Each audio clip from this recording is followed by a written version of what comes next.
Bismillahirrahmanirrahim. Assalamualaikum warahmatullahi wabarakatuh. Alhamdulillah rabbil alamin, wassalatu wassalamu ala nabiyina Muhammadin wa ala alihi wa sahbihi ajma'in. Amma ba'd. Kita panjatkan puja dan puji syukur kehadirat Allah Azza wa Jalla pada kesempatan pagi yang berbahagia kali ini. Kita masih kembali diberi kekuatan, kesehatan, hidayah serta taufik dari Allah Jalla wa ala sehingga kita bisa kembali mengikuti kuliah subuh online. Kita berharap semoga Allah Azza wa Jalla berkenan untuk melimpahkan kepada kita semuanya ilmu yang bermanfaat sehingga bisa kita amalkan sebagai bekal untuk menghadap kepada Allah Jalla wa ala. Allahumma amin. Salam dan salam semoga senantiasa tercurahkan kepada junjungan kita Nabi Agung Muhammad sallallahu alaihi wasallam, untuk keluarganya, sahabatnya dan umatnya yang setia mengikuti tuntunannya hingga akhir nanti. Anak-anakku yang mudah-mudahan dirahmati oleh Allah Azza wa Jalla dan segenap pendengar serta pemirsa yang semoga senantiasa mendapatkan curahan berkah dari Allah Azza wa Jalla. Alhamdulillah kita bisa melanjutkan tema kita tips hidup bahagia, dan kali ini kita akan mengkaji apa yang ditulis oleh Syekh Abdurrahman bin Nasir As-Sa'di di halaman 21. Halaman 21. Poin yang ke-6. Silahkan dibaca Mas Anjasah.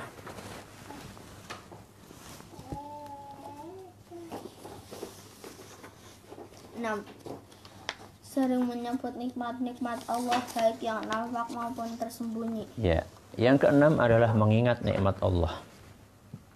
Jadi kalau orang pengen hidup bahagia, dia harus mengingat nikmat Allah. Nikmat Allah itu ada yang terlihat dan ada yang tidak terlihat. Apa contohnya Mas Usama yang terlihat? Dikasih mainan.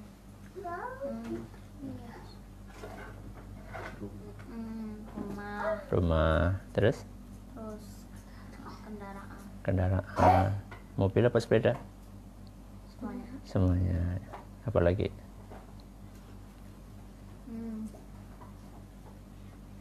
Yang kelihatan dengan mata.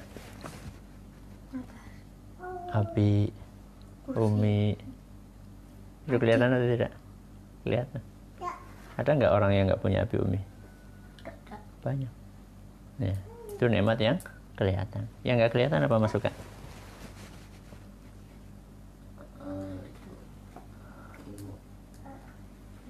Ilmu. Terus apa lagi?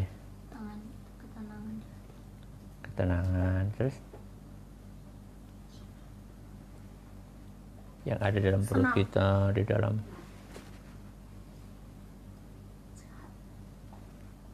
apa organ yang ada dalam perut kita, yang ada dalam paru-paru, jantung, ginjal, ya.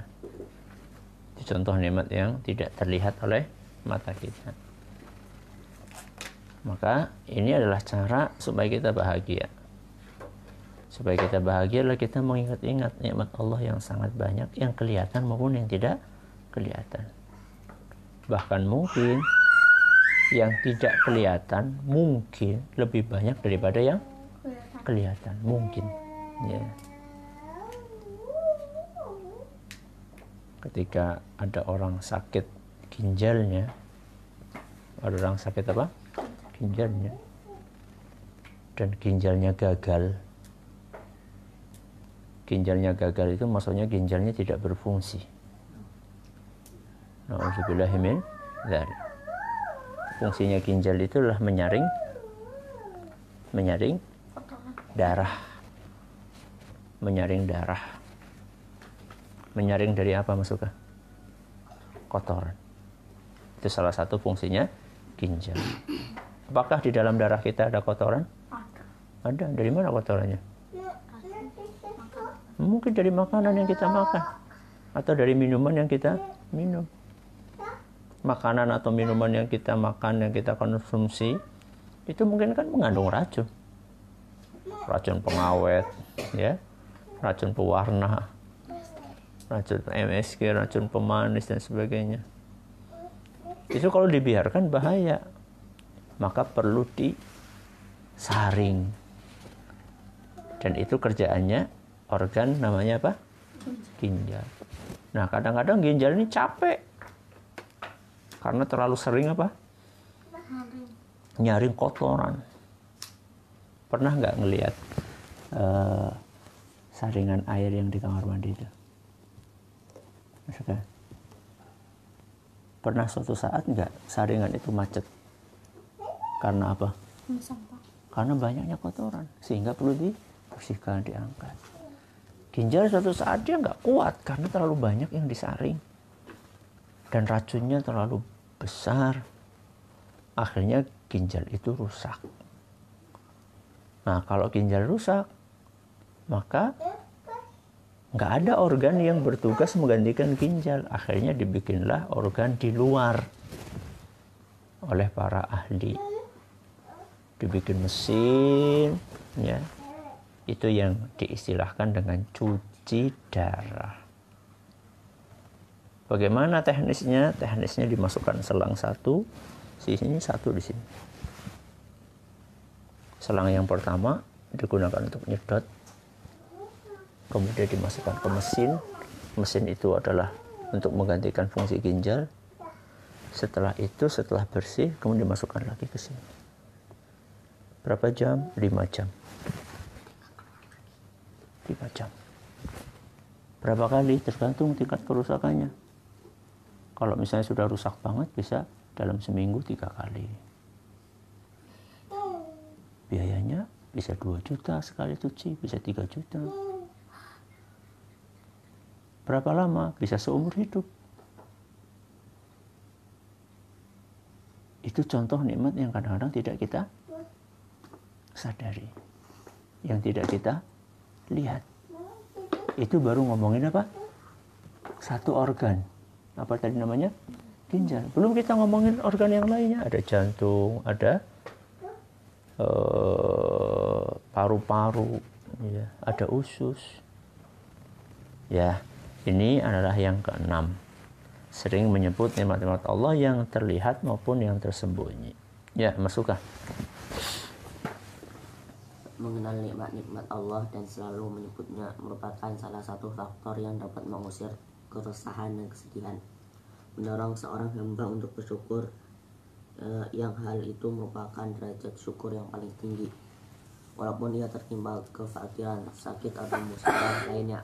Karena jika dia membandingkan antara nikmat Allah kepadanya yang tidak terhitung baik kuantitas atau kualitasnya dengan apa yang dideritanya dan dari berupa kesulitan berbagai kesulitan, saya kesulitan tersebut tidak seberapa jika dibanding nikmat Allah Ta'ala. Mas Anjas, ketika kamu jatuh kemarin, sakit ya? Sakit. Sedih? Sedih. Biar tetap syukur gimana? Bersabar. Terus, apa ini tadi yang barusan kita baca bagaimana?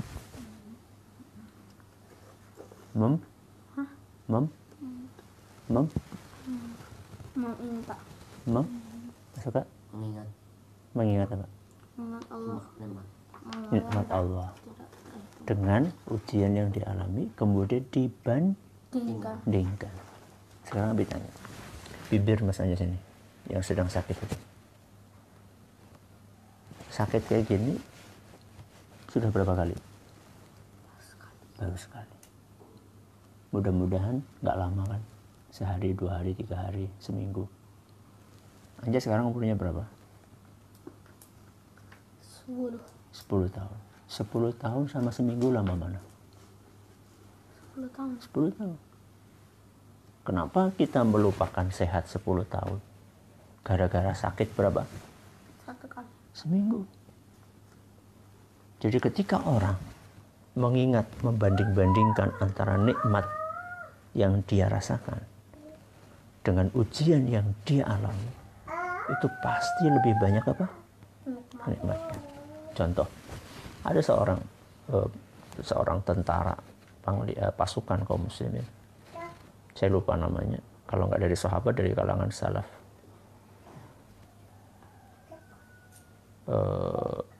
Tangannya putus.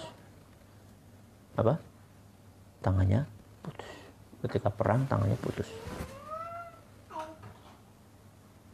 Ternyata walaupun tangannya putus, dia tetap bisa bersabar, kemudian malah bukan hanya bersabar, bersyukur kepada Allah.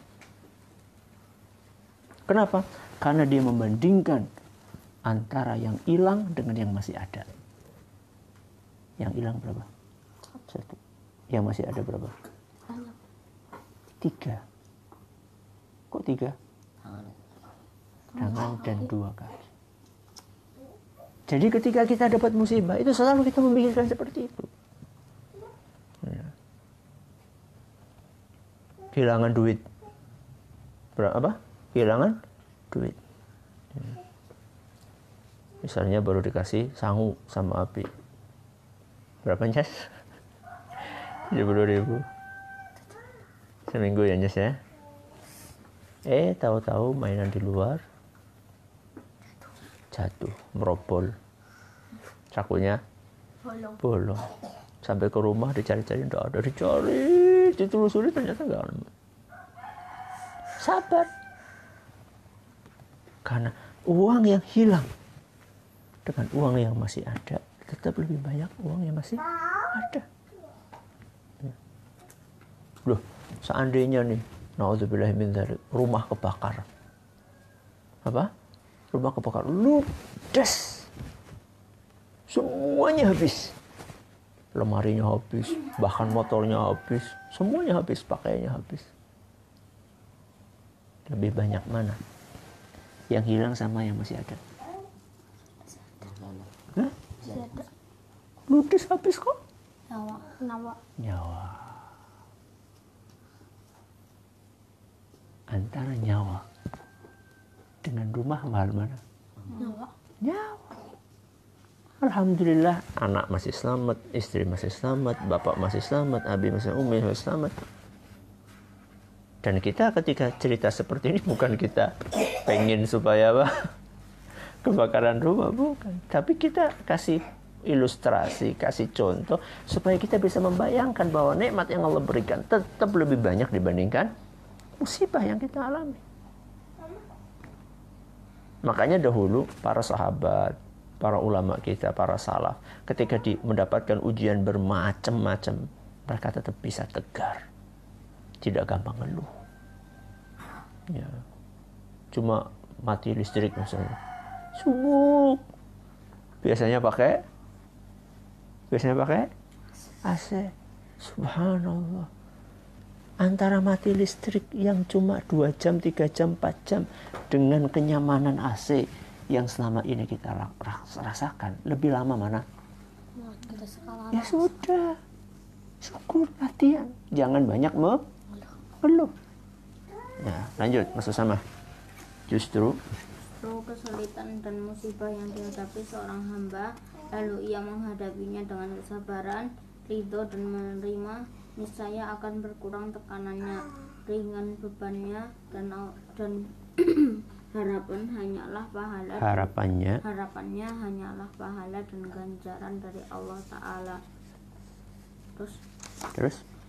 Jadi beribadah kepada Allah dengan bersikap sabar dan ridho akan menjadikan sesuatu yang pahit menjadi manis, sehingga manisnya pahala akan melupakan pahitnya kesabaran. Dan ajaibnya anak-anakku, para pendengar dan pemirsa yang dirahmati Allah, musibah di dalam agama kita itu ternyata bisa menghasilkan pahala. Ini yang mungkin di dalam agama lain tidak ada. Ya, bayangkan. Kita dapat musibah, terus kita bersabar, kita dapat pahala. Dan balasannya di akhirat luar biasa. Ya.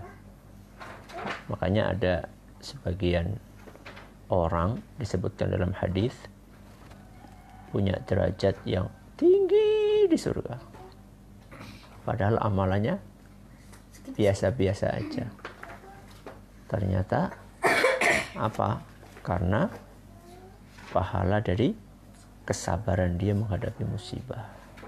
Ya. Sudah dapat pahala, dosanya diampuni, dikurangi, digugurkan sama Allah Azza wa Jalla.